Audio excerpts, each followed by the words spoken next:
one of you lovely subscribers asked me if I could do a bit more explanation in my next painting for you, my demonstrations. I haven't been doing a lot of that recently because I've done so many films, nearly 2,000 now, with so many explanations on the earlier ones, that the later ones have just simply been you being allowed to watch me create a painting and just following along. Anyway, with this one, by request, I'm going to put a bit more in, and remember, you can do that. You can come to me at any time, write to me and say, could you do a film on something or other, particular subject or a particular technique or method or question you have difficulty. So anyway, here we have my main palette. You see I've got a lot of colours here, more than many of you will need. We can just get away with 4 or 5 colours, just the primaries. But it's so much easier, these are ease paints if you like, pre-made pure colours that I know I can put straight on and will give me that vibrancy. And although I may not use them all, they're there to inspire me, and they're there for me to just use as and when I wish quickly, to keep my flow going. So I might only use 4 or 5 of those colours if I need to. I don't have to use them all. I can mix some of those colours, I can mix those colours together to make the graduations, or I can use them lovely and purely to get the vibrations that I need there. These are ×6 heavy body paints. Some of them are Sennelier, and some of them are Specialist Crafts, ×6 heavy body. Then I've got my mixing palette, pot of water, my brushes. Again, I'm using Specialist Crafts, most of these. We've got a nice shaped painting knife here. Remember, this is a painting knife. You see the beveled, the edge goes down here and across. It's not just straight across. That would be a palette knife. This is a painting knife. And I like this shape as a right-handed painter because I can do sharp lines on either way. I can level things out. It's a lovely shape to use. I've got these 1.5 inch nylon brushes, which are great for doing looser, larger paintings or blocking up the colours straight away. I can either use the sponge rollers for that, blocking up the background shapes and so on, as I do with it, especially with the street scenes. I've got ordinary sponges. I've got again some even larger 2-inch brushes there. Plus I've got my filberts, that's the rounded end flat ones, and the flats, which are the straight edge flat ones. And as well I've got in here a rake brush, which can be quite handy for doing textural work. As you can see there, it's serrated. So I keep a rake brush in there as well. Don't need much else, of course, round brushes and some riggers, a nice long rigger. So you can do these long twigs and details quite easily. So keep a decent rigger in, and the smaller round brushes as well. And that's really all I'm going to need. These are in student quality from Specialist Crafts. I like their brushes, they're very good value for money. Put that one back in there. That's like a round brush. Rubber, China glass pencil, ordinary pencils, just in case I need those for working out. And that's really my basics. I don't need that many brushes and that much materials for using acrylic paints. That's my Homemade Stay Wet palette. It's just an ordinary sandwich box with 2 layers of paper towels in the bottom, wet, and not too wet, just damp, wetted, and keep them wet as well. I just pour water into the corners occasionally down inside. If you keep them too wet, the paints go everywhere, and even though they're heavy body, they'll start to slide. So just wet or damp is good enough to the fingers touch, and that, with the lid on, will stay dry for 6 months or so. I've had that happen. Of course, when the lid's off and the sun shines on them, it dries much more quickly, but it's still better than an ordinary palette. And much cheaper that way as an ordinary sandwich box. Baking tray I've got there to mix on. I can use my sponge roller in that too. And that's really all I need there.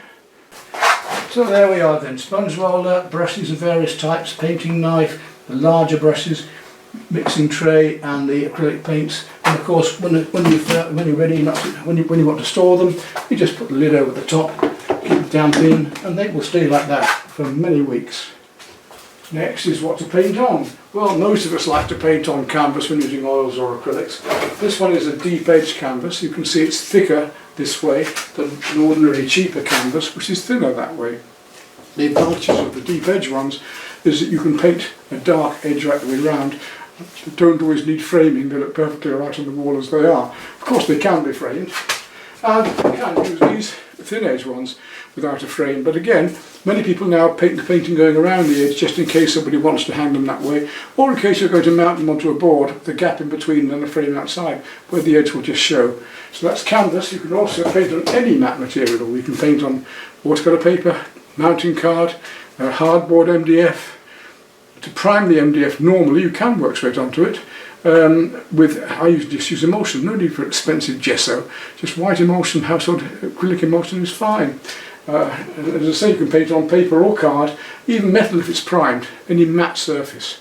Remember that we can put oils over acrylics. We can't put acrylics over oils. So if you wish to do a large canvas and have a very, very loose painting, much like doing a wet in wet watercolour, you can use acrylic inks onto the canvas. You put a few coats of primer on it, it'll spread even further and more easily rather than being too dry and matte. You can spray those inks, you can brush those inks, you can do wet into wet, you can do all the watercolour techniques. When they're dry, they're fixed and they're firm. Then you can put your acrylics over the top of those acrylic paints.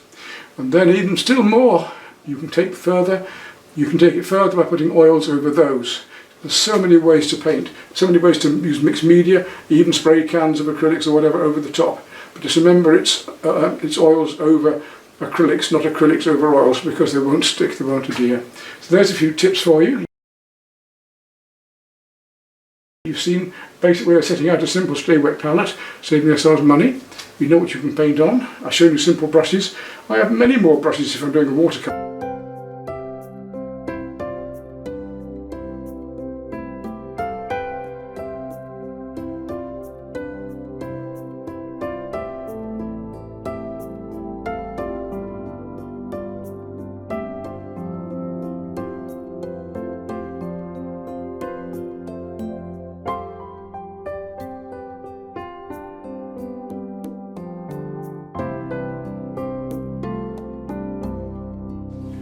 Anyway, enough of that, let's now be getting on with doing our painting out of doors. I like to draw out a painting first of all, even if working loosely. I like to have a fairly good composition and my drawing is the right proportions. Then I can work very loosely within that, but to work loosely within a bad drawing often enhances the bad parts of it. So I advise you to get a reasonable drawing, a reasonable composition and proportions before working loosely. If you're good and competent enough, of course you can work straight in and loosely. It's a wonderful way to work. There's no one right answer in art. There are so many ways to paint. There are so many artists. And I do notice now, especially since COVID, it's tripled. The amount of artists is 3 or 4 times as many as it used to be. And many very good new artists as well. We see it in the exhibitions. We see it with teaching. Now there's just so much competition out there. And selling paintings has become much harder, especially as well with the recession too. But there we are. That's good for the new artists. And it's lovely to see lovely new work out there. I'm an old fogey now and I'm at the end of the line, coming to the end of my days on it. I'm not set in my ways though. I still like to watch other artists work, I still like to admire other artists. If people want to work my way, I'm willingly show them, and I'll show them other ways to paint too. I don't try to make everybody like me. The idea is that I help you enhance who you are, find what your style is, help you to find a style. Maybe you're perfectly right as you are, maybe you want to add to that style, maybe you want to find new ways, but that's the point, isn't it? To be refreshed, to be inspired, and to gain confidence. And as a teacher, that's my main point, is in a video like this, is to try and give you confidence to try something new and have fun. It's all a new adventure. If we don't have fun, if we don't take a risk, we're not going to get anywhere. Anyway, enough of that. We need some sunshine to get out there again. My gardens are just right as they are. I need to do a couple of paintings while I've got the chance before winter comes in again.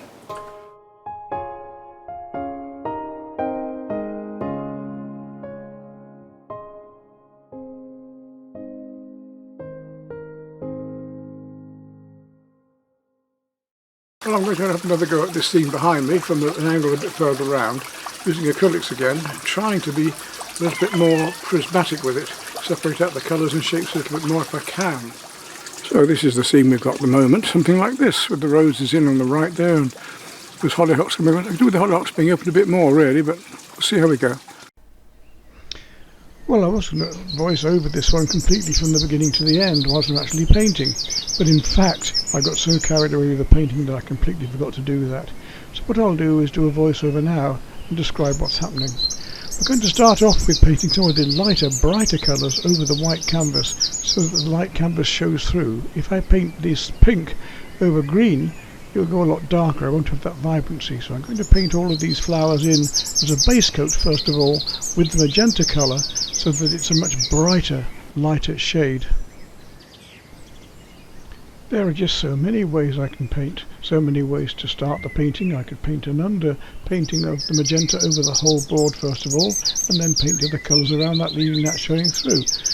In this case I want to start with my medium tones and gradually work my medium tones down towards my darker ones, covering up all of the white paint. So all of the medium tones, then gradually down towards the darker ones. I'm painting in facets this time, a bit like the surface of a jewel that's been cut.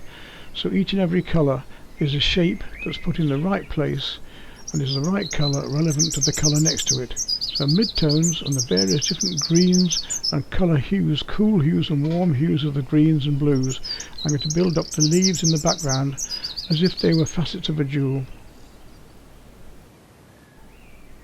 Once I've built up all my midtones and gone down to my darks, I'll go back to the midtones and work my way back up towards the lighter tones, finishing with the highlights, a bit like painting with light. So I've painted all my undercoats, my midtones down to my darks, and then my midtones back up towards the lights, and at the very end, when the board's completely covered, I'll be painting the highlights over the tops of the surfaces of objects, just as if it was real light shining across the surfaces of those same objects. In our armoury of weapons to use to paint a painting like this, we can use rough next to smooth, light next to dark, and warm next to cool. In other words, we can use the opposites. Not only do we have the opposites, we also have the colour hues. A colour hue is the warm or cool end of any colour. For instance, in yellow, lemon yellow would be a cool yellow, and cadmium yellow would be a warm yellow. And we can do each and every colour, as I'm doing now, starting the greens, will have a warm and a cool end. In this case, the greens I'm going to start with are very cool, they're very turquoise. Turquoise is almost a colour between green and blue, isn't it? It's a mixture of the two. As we make warmer and warmer colours, we're going to get more and more brown or more fire into those colours. In other words, ice, blue, cool, fire, warm, red and orange and so on. So each colour hue leans towards a warmer or cooler end. Here I'm still painting in facets. I'm still painting in those almost geometric shapes of the leaves, one next to another, one relevant to another, wherever they are across the whole canvas. There's no point in my having a colour on the brush, washing the colour off each time to go to a different one. I'm going to put the colours wherever they are all over the scene, gradually build them all up, colour at a time. Okay, I've just talked about painting with the opposites. We can also paint with the complementary. In this case I mean such as the red and the green on a colour circle. If we want something to look brighter, we can put something darker next to it. If we want something to look brighter, we can put the opposite next to it. So dark next to light, rough next to smooth, and warm next to cool, and so on. This also happens with the complementary colours in the colour circle. Yellow is opposite in the colour circle to purple. So if we use them together, they will make each look brighter. Constable nearly always had a little red figure in one of his paintings. Why? Because almost the entire painting was in green, but the colour of red brings out the colour of the green, and of course the red stands out in a sparkling, much stronger colour than those around it. My method of applying paint is impasto. In this case I've got fairly stiff brushes, not too thick that they'll lift the paint off, nice long handled nylons, and I'm using either filberts or flats to paste on the paint without using any water at all, or very, very little. Almost the pure paint goes on, which is totally non-transparent. Now acrylics you can use either way. You can put a coat of acrylic on and use it thinly like watercolour, one colour over another to make a glaze. In other words, if I used yellow as my first coat and then put a thin glaze of red over it, it would turn orange.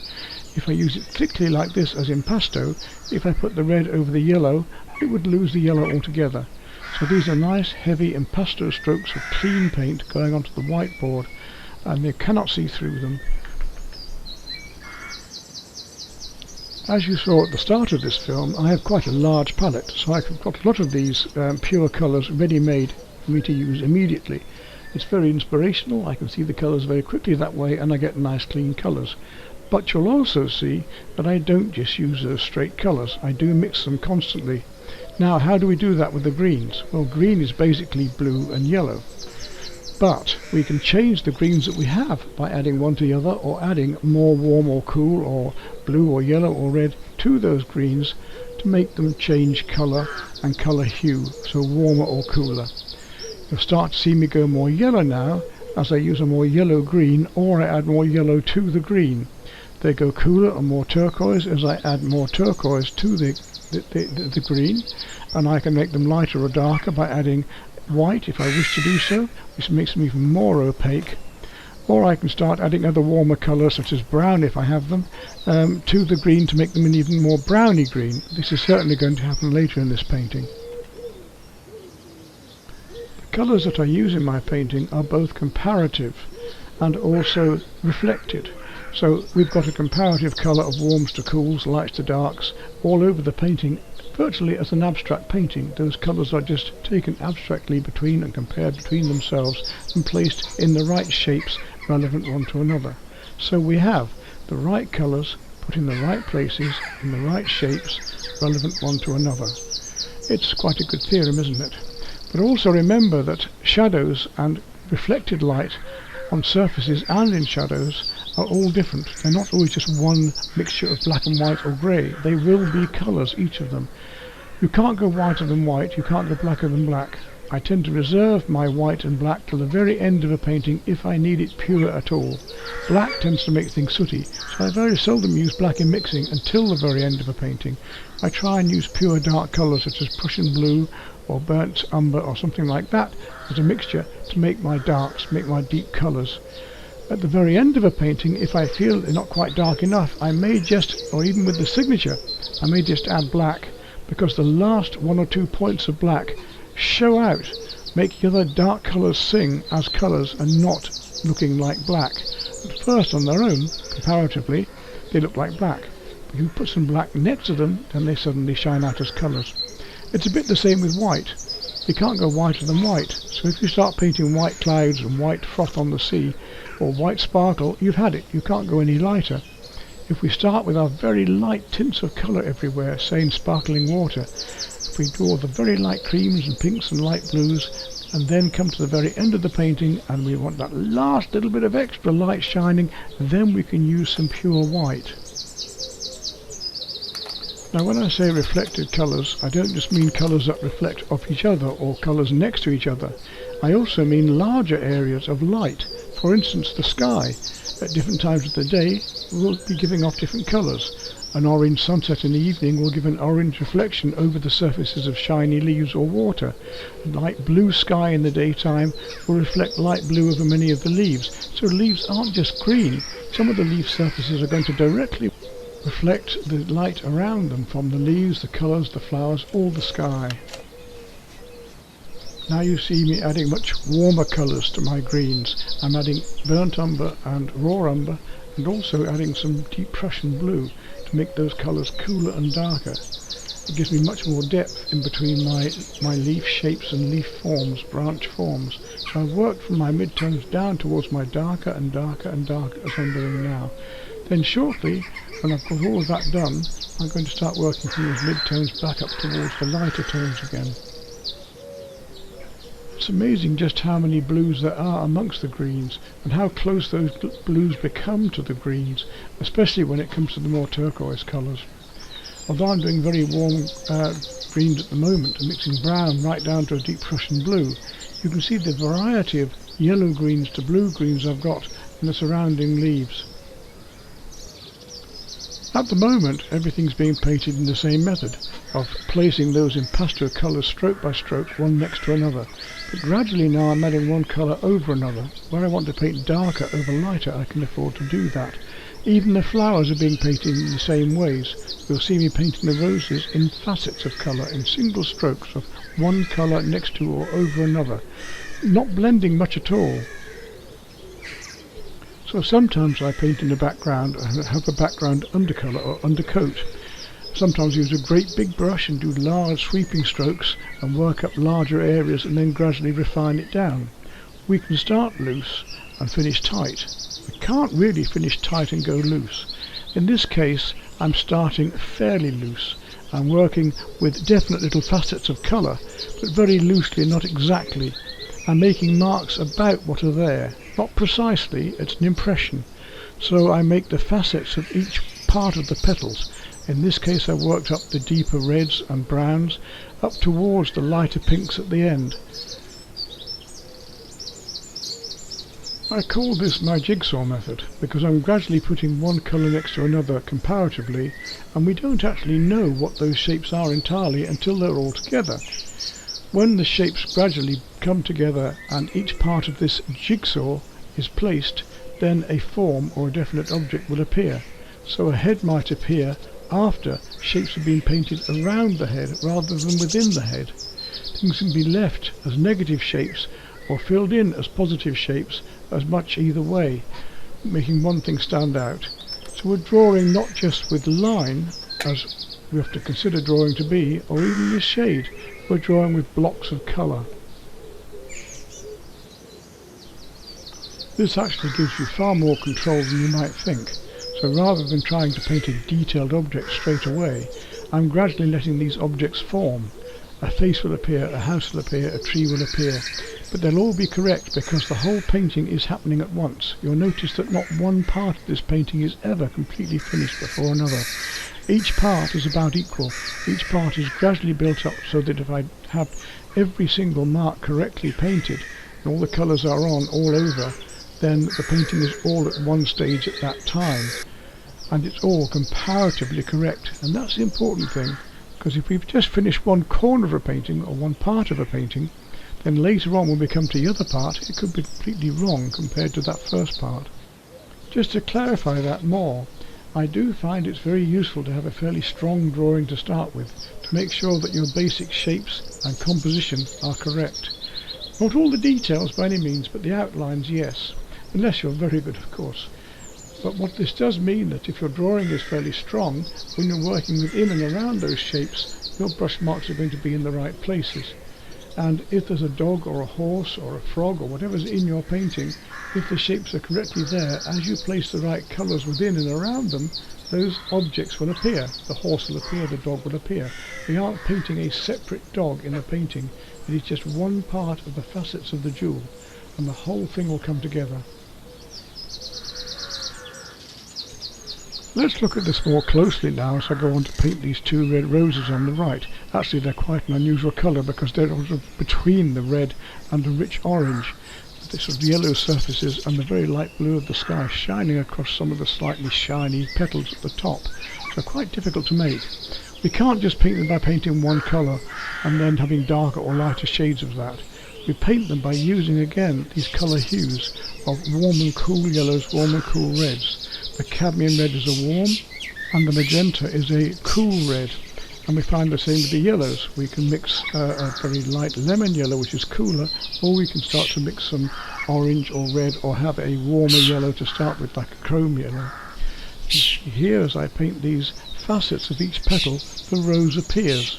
Put the right colours in the right shapes in the right places and the object will become what it is you're painting.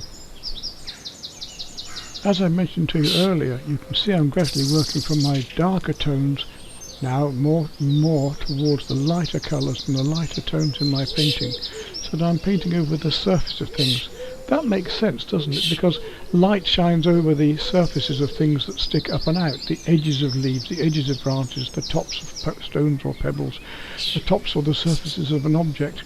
So if we start with our midtones and down to our darks into the background, then come our midtones back up to our highlights, as I'm doing now on this rose, you can start to paint actual light, the feeling of light, not just paint. Your paint becomes that light as you paint it, highlighting over the surfaces, either reflecting from other objects onto it or from the direct light of the sky. So see that happening here now. You see how I'm building up these three-dimensional illusions of an image of the petals sticking out as I paint from the deepest colours in the recesses out to my highlights on the edges, actually making the forms of the petals so simply, just with clear, clean strokes. Again, this is why I like to have ready-made colours, but of course we can make our own as well. This brings me back to a conversation I was having with some students only yesterday when teaching a class, and I noted how musical her painting was. And when I say musical, I mean think about your painting as music, about the deep, sombre notes of dark, deep colours, about the high cymbal notes or the tinkle of bells with the very light colours and textures, how the thing is very musical and akin to music.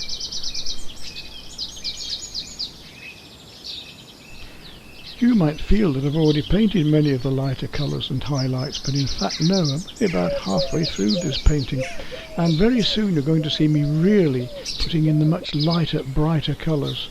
Lighter, brighter colours not just by using white, but by using warmer and cools of each colour as well. Something else I would advise you to do if having a painting like this with acrylics, as I will do with this one later on, is that the colours do sink. Last year I painted one which did sink badly in the first day, and I already realised what was going to happen, so I did one day's painting with the acrylics and then actually overpainted many of the brighter, stronger yellows and other colours with oils afterwards. Much as these acrylics are very good and heavy bodies, they do tend to still sink a bit. So what I do is varnish my acrylics at the end of them, always. I prefer to use a spray, an aerosol varnish. The one I like most is a water-based one called Cobra. I like it because it's water-based and you can easily then retouch into it if you want to, or wipe it away and work into the painting again. Also, to remove the varnish in the future and relay new varnish if it got dirty or it's in a smoky room would be relatively easy as compared to a mastic or an oil-based. So I use the Cobra water-based aerosol varnish, and it brings out the colours and the richness and the depth of the darks much more. Gives it that brightness. So the basic rule is we can paint an oil-based medium over an acrylic-based one or water-based one. We cannot paint a water-based one over an oil-based one. It just won't have the adherence. It's too smooth a plastic finish. So we can paint acrylics over an acrylic-based one, of course, over a water-based one in the same way. So in my case, as I was just saying, I painted the oils over the coating of the original acrylic painting to make them much stronger and brighter. So let's say you wanted to be a bit more exploratory and a bit more adventurous.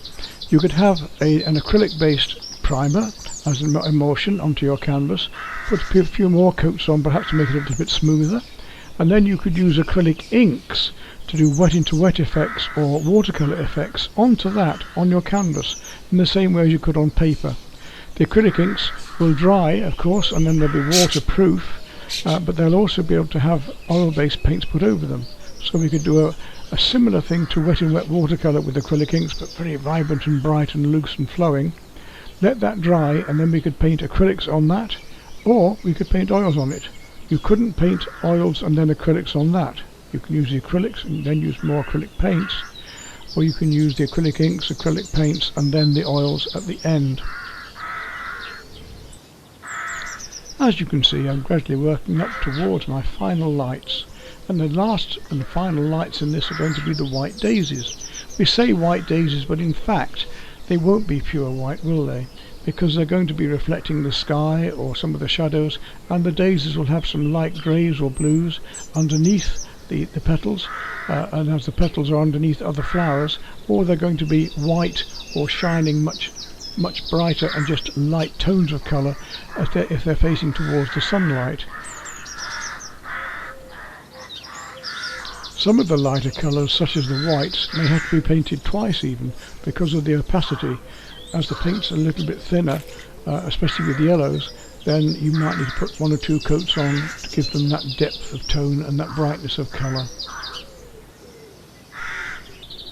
If you watch my recent painting over the vale across Worleby, a landscape, a panoramic landscape, you'll notice that this way of working from mids down to darks and then from the mids up to the lights can be very useful when you're painting on plein air, especially when the sun keeps coming in and out of the clouds. If you're painting in all of the mid and deep tones, you're then able to paint the lighter colours over the tops at the end. So it's useful to get all of those basic colours and basic tones in. And then when you want to get the nice bright colours in, as I'm doing at the end here, when the sun comes out you can flick those colours in quickly and get that feeling of light. In this case it's over the surfaces of the flowers and the petals and the leaves, but in that case of course it was in between the layers and lumps of clouds as the light shone down in between them. A further piece of advice I can give you is that you don't have to paint things exactly as they are there. We're painting very loosely here, we're painting from loose to tight, we're painting impressionistically.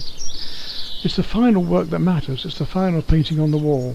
So you can change that composition to make it right, to to how your intuition feels. You can move the flowers to the right or to the left. You can even paint in the flowers on the other side of the garden if you felt you need it. You are acting as God. You are able to make this painting entirely as you want it. You aren't bound by what is in front of you. So it's the same here. We can add in and move around this composition to get just what we want. I give another instance. If we're painting the harbour end and there was a little lighthouse there, when you move that lighthouse a few feet either way, who's going to actually know unless they actually looked at a photograph very closely? It's whether it works in the painting that matters in the end. So I began this painting starting with cobalt turquoise and cobalt blues and greens, and adding and changing more warms and cools within those, more yellows, more yellow greens, or more viridian and more emeralds, and I can adjust those by adding more blues or yellows to them, can't I? And in the end I started adding browns as well, and there's actually quite a lot of alizarin crimson in the background to give more depth to the purples, more vibrance to that background. Shadows in the background aren't just cool, they're warm and cooled, and they will vary as much as the colours in the foreground. People tend to think that just because it's darker it's one colour. It's not. Every colour out there, every area out there is a different colour, and it is comparative to the colour next to it, and that's what you've got to remember doing a painting like this. It's this jigsaw method. It's making sure that every part is correct to a part the other side of the painting or next to it. Every part is correct throughout the whole balanced surface of the composition. Well, I hope that my narrating over this painting hasn't been too long and too boring and too tedious for you, and that it's opened up a greater depth of my perception of what I'm doing here with this work, and you can see how it evolves rather than just guesswork.